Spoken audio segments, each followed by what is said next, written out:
Bonsoir, donc on continue, on va dire, la deuxième partie de cette séance. On accueille des nouveaux signataires, ce qui est bon signe, ça veut dire que l'aventure continue et on va de l'avant dans ce domaine. Alors, je vais commencer par interroger les constructeurs et notamment Kia Motors France. Bon, on est une petite entreprise, hein, mais en pourcentage, effectivement, aujourd'hui, on est au-dessus de la moyenne, donc j'ai vu ça avec beaucoup de plaisir.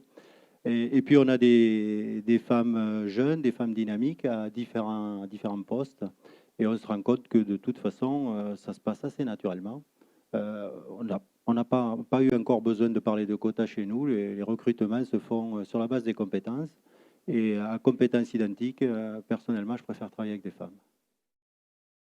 Alors, sur les quotas, spontanément, moi j'ai envie de dire quelle horreur. Mais au final, ce que j'entends depuis tout à l'heure, c'est que quelle horreur, oui, sur le principe, mais que finalement, si on ne se fixe pas des quotas, on aura du mal à progresser, on aura du mal à atteindre des objectifs qui ne sont pas fixés chez nous d'ailleurs. Mais bon, au moins, on pourra au moins partir sur des choses un petit peu plus claires.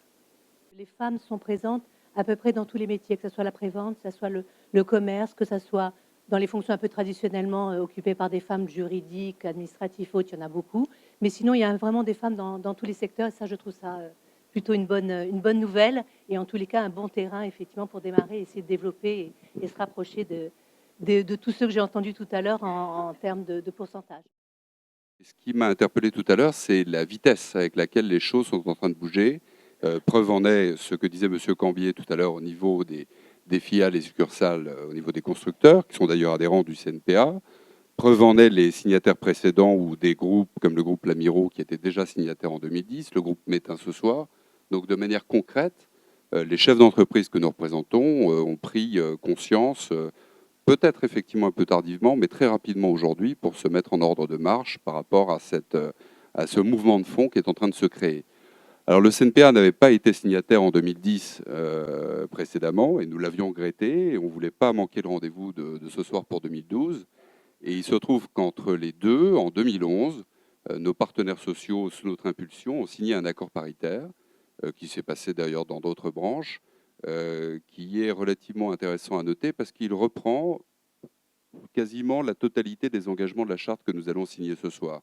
Donc le CNPA s'investit et prend l'engagement ce soir avec beaucoup de plaisir et prendra ses responsabilités au niveau de la branche pour pousser ce mouvement de fond et surtout le faire de manière durable.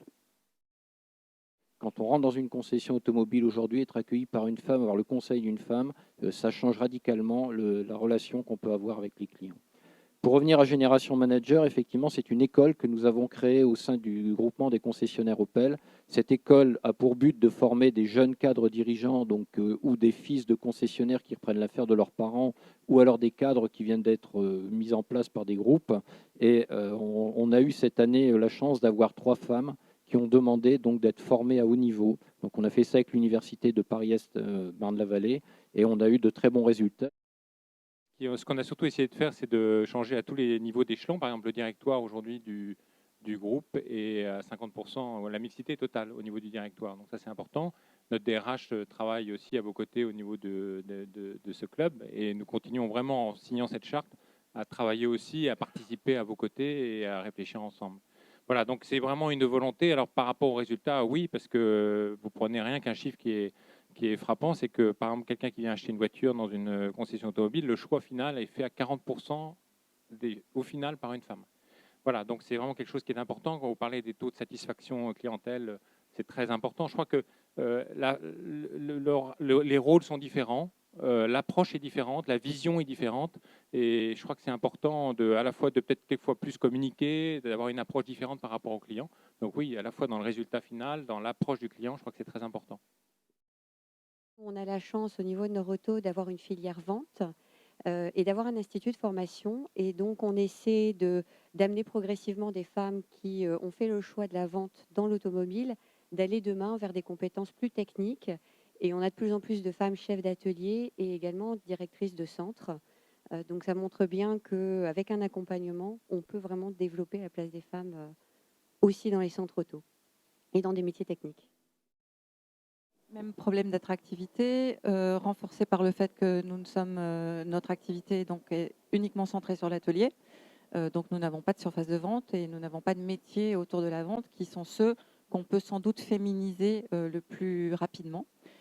Pour autant, nous restons persuadés que la réussite dans nos ateliers passe aussi par la présence des femmes qui ont une approche de la relation client, de la qualité de service, de la qualité des centres, de la propreté, du respect de l'application des standards métiers, qui fait qu'à chaque fois qu'on a placé une femme à la tête d'un centre, on a vu les résultats sur la performance évoluer de manière significative et extrêmement rapide. On a mis l'accent sur 4 types de diversité. Celle relative aux diversités culturelles, le genre bien sûr puisqu'on est là ce soir, mais également les âges d'autre part, et puis enfin les handicaps. On a signé un accord rien que pour la France sur le handicap. RSE, c'est un accord européen qui a vocation à être étendu, je suis en train de m'en occuper, sur le plan mondial, donc on l'appliquera partout dans le monde. Donc voilà, ça c'est pour le RSE. En ce qui concerne le sourcing, Valeo occupe aujourd'hui 34% de femmes, donc finalement je ne suis pas tellement mauvais par rapport à tous ceux qui en parlaient ce soir, mais on a encore beaucoup de progrès à faire si on veut arriver à la parité. On s'aperçoit en fait que plus on monte dans la hiérarchie, moins on voit de femmes, malheureusement, je ne suis pas le seul. Donc j'ai entendu que vous faisiez quelque chose pour lutter contre les plafonds de verre. Je pense qu'on sera très intéressé de collaborer avec vous sur ce sujet-là. Dans notre action, nous mettons beaucoup l'accent sur la relation entre les entreprises et les écoles.